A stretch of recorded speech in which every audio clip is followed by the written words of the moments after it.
सूर्य कुमार यादव से post match press conference में सवाल हुआ कि पाकिस्तान की टीम आपके ड्रेसिंग रूम के बाहर खड़ी हुई हैंडशेक्स करने के लिए, लेकिन आप लोगों ने मुंह बाहर निकाले लेकिन बाहर नहीं आए उनसे हैंडशेक्स करने के लिए। तो सूर्य कुमार यादव कहते हैं कि कुछ चीजें स्पोर्ट्समैन स्पिरिट से ऊपर होती हैं। भाई अगर वो जो चीजों का आप जिक्र कर रहे हैं स्पोर्ट्समैन स्पिरिट से ऊपर है, क्या उसमें पाकिस्तान के खिलाफ मैच खेलना आपको ठीक लग रहा था? अगर आपको ये लगता है कि जी वो चीजें जो मई में आपको ठुकाई हुई है उसके बाद आपका पाकिस्तान से सलाम दुआ करना नहीं मुनासिब, तो भाई मैच भी ना खेलते, शो करते, गट्स शो करते, फिर भाई अपने अंदर हिम्मत रखते, फिर मैच का पूरा बाइकआउट करते, 2 पॉइंट देते, फिर दुनिया को भी पता चलता भाई साहब कि भाई इन्होंने वाकई बाइकआउट किया है। फिर आपकी वो अवाम तो ठीक है कि जिन्होंने बाइकआउट किया है, ये आधा तीतर आधा बटेर जो है ना, इसका कोई फायदा नहीं है। या तो आप पूरा फिर बाइकआउट करें अगर आप करना चाहते हैं, तो मतलब आपने गाने का बाइकआउट करना है, आपने फनकारों का बाइकआउट करना है, आपने सलाम दुआ का बाइकआउट करना है, आपने यूट्यूबर्स का बाइकआउट करना है, लेकिन नहीं करना तो हमें जो 2 पॉइंट्स मिलने हैं ना, अगर हम हार ना जाएं तो भाई उसका बाइकआउट नहीं करना, और जो वो पैसा हमें मिलना है हमने उसका बाइकआउट नहीं करना। यहां पर आपको अपने फौजी याद नहीं है, खेलते हुए फौजी याद नहीं आए कि हमने पॉइंट्स ना जाए और पैसा ना जाए। क्यों? क्योंकि वो गोदी मीडिया जो है ना, वो उसका जो पैरोकार है, जो मोदी है, जिसका यार है, वो ब्रॉडकास्टर है, उसका पैसा इन्वॉल्व है। अगर वो नहीं होगा तो भाई उसको पैसा कैसे कमाएगा? अगर उसको पैसा नहीं मिलेगा ब्रॉडकास्टर को, अडानी को, अंबानी को, तो भाई इसकी गवर्नमेंट कैसे स्टेबल रहेगी? ये पैसा कहां से इन्वेस्ट होगा?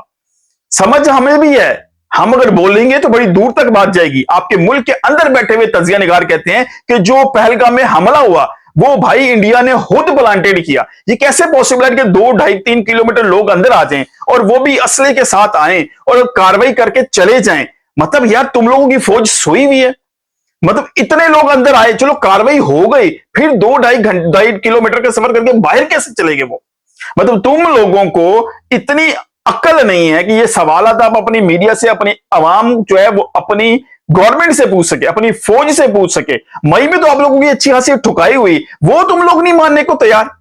तुम लोगों को स्पोर्ट्समैन स्पिरिट याद आ रही है यहां पे कि जी कुछ चीजें उससे ऊपर हैं। पहलगाम में जो हुआ हमें भी उसका दुख है। ये मैं नहीं कह रहा इस वीडियो के थ्रू कि भाई नहीं वो ठीक हुआ, वो जो हुआ जिसने किया गलत किया, उसका ताल्लुक कहीं से भी हो, लेकिन ये है कि उसके एविडेंस अभी तक आपने किसी दुनिया में किसी को नहीं दिए, और तुम बेशर्मों की तरह बैठ के कह रहे हो जी कुछ चीजें स्पोर्ट्समैन स्पिरिट से ऊपर हैं। अगर स्पोर्ट्समैन स्पिरिट से सलाम दुआ करना ही ऊपर था तो भाई मैच भी ना खेलते, ये उससे भी ऊपर था। तुम लोगों ने उसी टीम के खिलाफ, उसी मुल्क के खिलाफ मैच खेला। बेशर्म इंसानों की तरह तुम बैठ के बात कर रहे हो। और पाकिस्तान के मीडिया मैनेजर, मेरी समझ में नहीं आई इनके दिमाग कहां थे। इन्होंने क्यों उस कॉन्फ्रेंस में जब मैच प्रेजेंटेशन होती है उसमें अपने कप्तान को क्यों नहीं भेजा? उन्होंने नहीं बुलाया, आप लोगों ने नहीं भेजा। ये जब अपना नैरेटिव रख रहे हैं तो आप लोग क्यों नहीं रख रहे? तो इसी पोस्ट मैच प्रेस कॉन्फ्रेंस के अंदर आपने पाकिस्तान के जेन्युइन बंदे को क्यों नहीं भेजा जो जाके अपनी इस पहलगाम के वाकये की धज्जियां भी उड़ेता? जब ये लोग पॉलिटिक्स को क्रिकेट के अंदर लेके आ रहे हैं तो हम लोग क्यों नहीं फिर ला सकते? हमें भी जाके बयान करना चाहिए था कि आज तक तो इन्होंने कोई एविडेंस दिया नहीं है और इनको स्पोर्ट्समैन स्पिरिट याद आ रही है, तो मैच ना खेलते।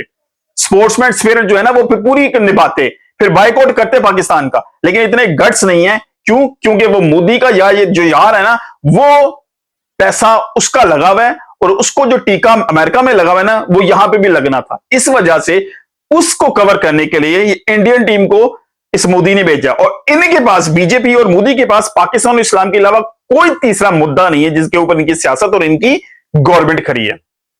सो shame on you Surya Kumar Yadav and team.